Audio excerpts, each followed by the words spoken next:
So guys, जैसा कि आप लोग टाइटल और थंबनेल देखकर समझ ही गए होंगे, इस वीडियो में बात करेंगे दो स्टॉक्स के बारे में, जेपी पावर वेंचर्स लिमिटेड और सुज़लोन एनर्जी लिमिटेड। दोनों ही कंपनीज में सिमिलर चीज अगर मैं आपको वीडियो की शुरुआत में ही बताऊं तो ये है कि दोनों ही आपको येलो क्रॉसओवर बॉलिंजर बैंड, जिसको आप गोल्डन क्रॉसओवर भी कहते हो, वहां पर सस्टेन नहीं कर पा रहा है।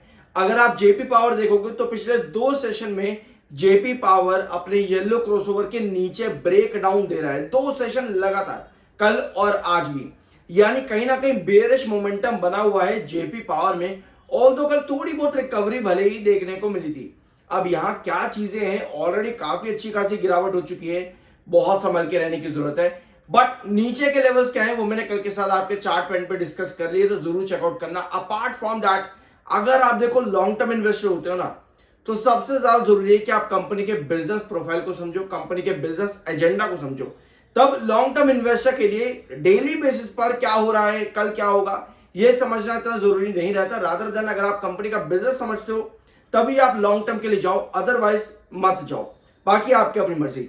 अब सुज़लोन एनर्जी लिमिटेड भी आपको येलो क्रॉसओवर पर पिछले काफी दिनों से बना हुआ देखने को मिल रहा है। बट उस येलो क्रॉसओवर पे, जैसे मैंने आपको कल 15 मिनट और 30 मिनट टाइम फ्रेम पर दिखाया था, क्रॉस नहीं कर पा रहा है। यानी कि येलो क्रॉसओवर को सस्टेन भी नहीं कर रहा और ना ही उसको ब्रेकआउट दे रहा। जब जब ब्रेकआउट मिला है, बार बार सेलिंग प्रेशर देखने को मिला है। 15 मिनट टाइम फ्रेम पर जाकर के चेकआउट कर लेना। अब शुरुआत करते हैं आपकी अपडेट से। सबसे पहले आएगा जेपी पावर वेंचर्स लिमिटेड। तो कंपनी ने यहां पर 30 जुलाई अपनी जो डेट है क्वार्टर वन के नंबर्स की वो अनाउंस कर रखी है, और एक छोटा सा प्री एनालिसिस में मैंने ऑलरेडी आपके साथ चैनल पर ले रखा है, जिसमें हम डिस्कस करते हैं कि कंपनी के किस तरह के नंबर्स आने की पॉसिबिलिटी है। तो जाकर के प्री एनालिसिस जरूर चेकआउट करना, ताकि आपको एक छोटा सा इंफॉर्मेशन रहे कि क्या पॉसिबिलिटी कंपनी की रह सकती है। ये एजम्पशन होता है जिसके बेस पर हम यहां पर काम कर सकते हैं। अब आते हैं वॉल्यूम डिलीवरी पर। तो भैया आज स्टॉक में 5 करोड़ का वॉल्यूम आया है, जो कि रेगुलर वीकली और मंथली बेस पर बहुत कम है। बट एक चीज यहां पर अच्छी क्या दिखी है कल के दिन, कि 11 करोड़ के वॉल्यूम पे 32% की डिलीवरी, जो कि वीकली और मंथली बेसिस पर हाई है। अब आज 5 करोड़ का वॉल्यूम है, तो वॉल्यूम और भी ज्यादा गिर चुका है। और डिलीवरी कितनी आई है, आज आपकी डिलीवरी आई है भैया 51.18%, जो कि आपकी वीकली, मंथली और रेगुलर बेसिस पर हाई हो जाती है। यानी गिरता वॉल्यूम, बढ़ता डिलीवरी, जो कि आपको कहीं ना कहीं इंडिकेट करता है कि लार्ज एंटिटीज क्या एंट्री कर रही हैं। सो अगर लार्ज एंटिटीज एंट्री कर रही हैं तो एक दो सेशन का अगर मोमेंटम बनता भी है तो एक छोटा रिलीफ इन्वेस्टर्स को यहां पर मिल सकता है। बट स्टिल काफी अलर्ट रहने की जरूरत है। अगर आप इंटरलिंक कर रहे हो जेपी एसोसिएट के अंदर जो कंडीशंस है उसको जेपी पावर में, तो उसके लिए मैंने ऑलरेडी आपके लिए चैनल पर बहुत से वीडियोस बना के जरूर जाकर के चेकआउट कर लेना। ठीक है, अभी भी स्टॉक आपका शॉर्ट टर्म एएसएम 1 लिस्ट के अंदर है, तो ये भी आपको मालूम होना चाहिए। जब जब स्टॉक शॉर्ट टर्म एएसएम 1 में होता है तो थोड़ा बहुत वॉलेटिलिटी देखने को मिलती है। 65 का एमएफआई है, 51.5 का आपका आरएसआई है।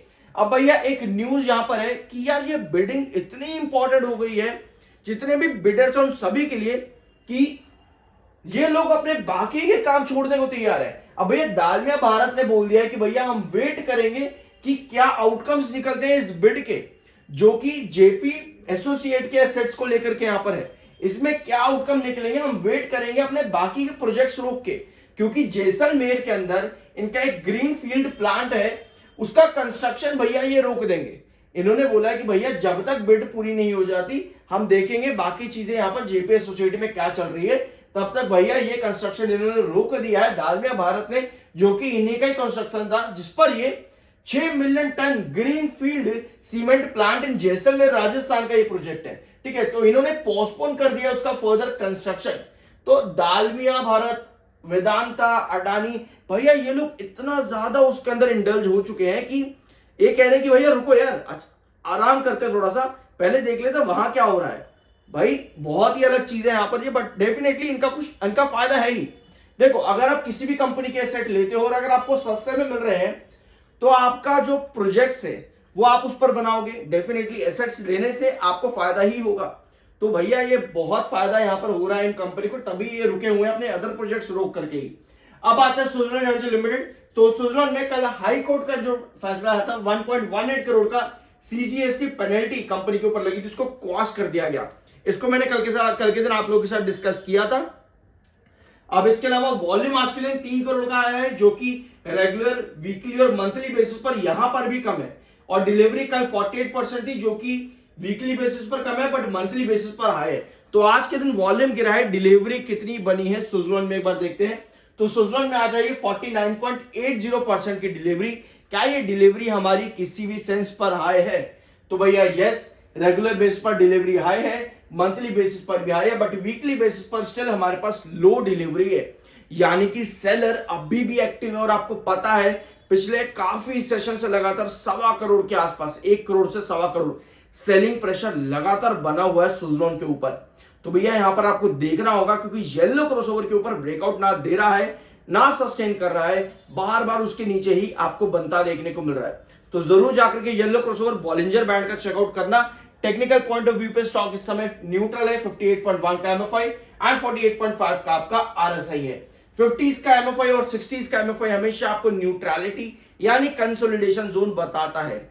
बट अगर आपके पास कुछ पॉजिटिव नहीं आता, जितना वेट यहां पर चलता चला जाए, तो ये 60s और 50s के टेक्निकल थोड़ा सा पुल डाउन भी लेकर के आते हैं।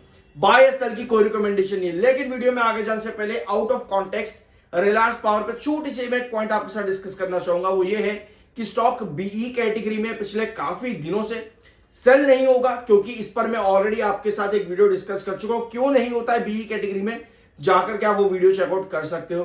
तो अगर आपके पास खरीदारी है, बेच नहीं पाओगे बीई कैटेगरी के अंदर, जाकर के चेकआउट करना रीजंस क्या होते हैं बीई कैटेगरी पे।